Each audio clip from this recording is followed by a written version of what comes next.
In this Excel video, I will teach you several Excel power shortcuts for working with rows and columns. This is going to be fun. Let's get started. Here I am in a spreadsheet with some fictional information, and as I work with this data, I'm going to need to select sometimes a whole column, sometimes a whole row, or various other parts of this data to then copy paste it or move it or whatever. And that's what these power shortcuts will help me to do. The first power shortcut for working with rows and columns is select all cells in a worksheet. So sometimes I see people try to, click and drag to get all of their data, and then they copy it and paste it or whatnot. All you really need to do, instead of clicking and dragging, is hold Control and tap A. It highlights all of your data. You can see it extends all the way to the right side of my data and all the way down to the bottom. So that's all you need to do to select all cells in a worksheet, all cells that have any data. Now, this shortcut does not work that way if the active cell is in a table. So it's just different with a table. I'm going to tap some of the arrow keys to deselect all of the data. And let's move on to power shortcut number 2, which is select entire row. If I just need the whole row here for Samuel Adams, I would hold Shift and tap space. When you do that, the entire row is selected. Power shortcut number 3 is select entire column. I'm going to use the arrow keys to move over to one of the cells in column C. Maybe I need all of the last names. To select the entire column, I hold Control and tap spacebar, and the entire column is now highlighted. Of course, then I could copy that data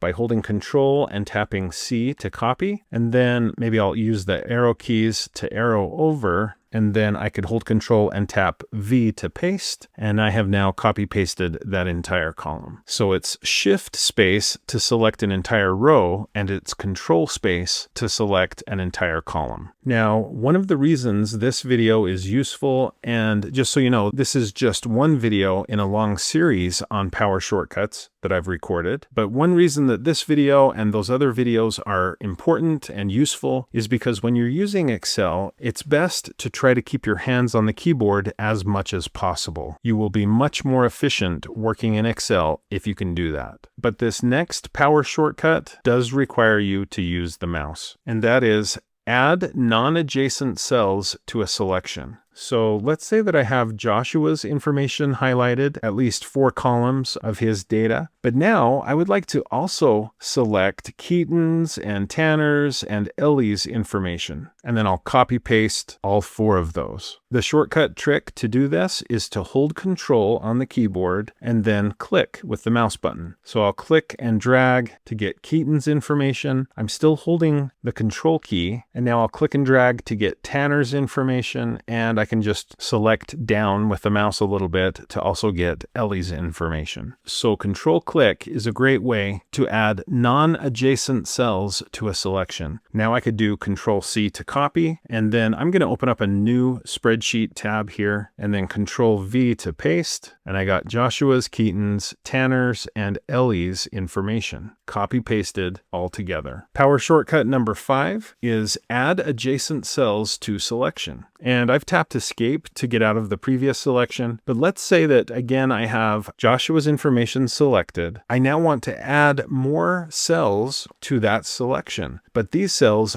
are adjacent. They're right next to the information I already have selected. To do this, I hold Shift and click, and notice that I clicked here on D4 to make that work. If I want to add Leandra's information, I would keep holding Shift or hold it again and then tap on D5. Now that's added. What if I click here above on Customer Success? Notice that it deselected the information below so that it could stretch out and include the information above. So just be aware of how that works. Now, what if instead of holding Shift and clicking here in column D as I'm doing, what if I clicked in column B? Look what it does. It disregards column C and D. It deselected those. So just be mindful of where you're clicking to add adjacent cells to the current selection.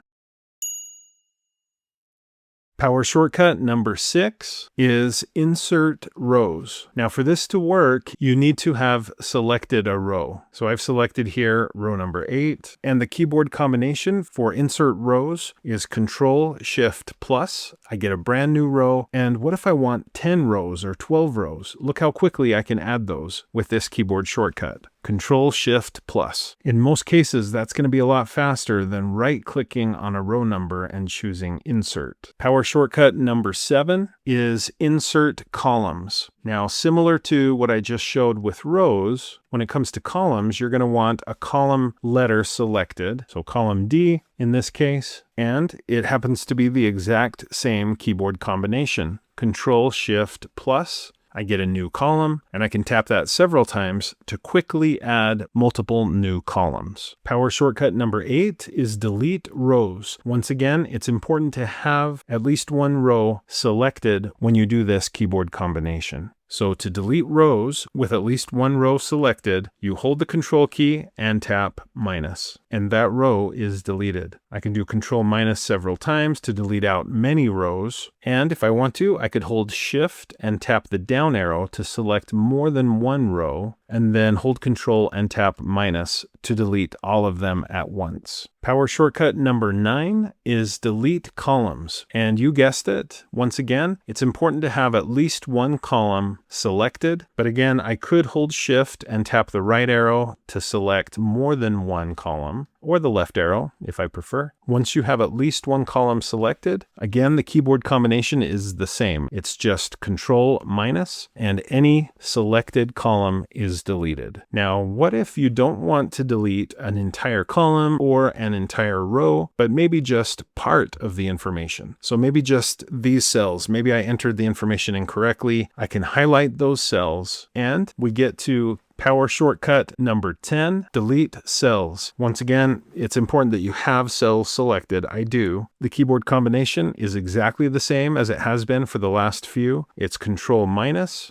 But because I'm not deleting an entire column or an entire row, Excel is asking me, what do I want to do with the data below the cells that I'm going to delete? I could say shift them left, shift them up. I'll just do shift up, click OK. And it's done. So those are the Excel power shortcuts for working with rows and columns. Thanks for watching this video. I hope you found it to be helpful. If you did, please like, follow, and subscribe. And when you do, click the bell and you'll be notified when I post another video. If you'd like to support my channel, the best way to do that is to become a channel member. But you could also click the thanks button below the video. You could support me through my Patreon account or by buying channel merch, and you'll see information about those options in the description below the video.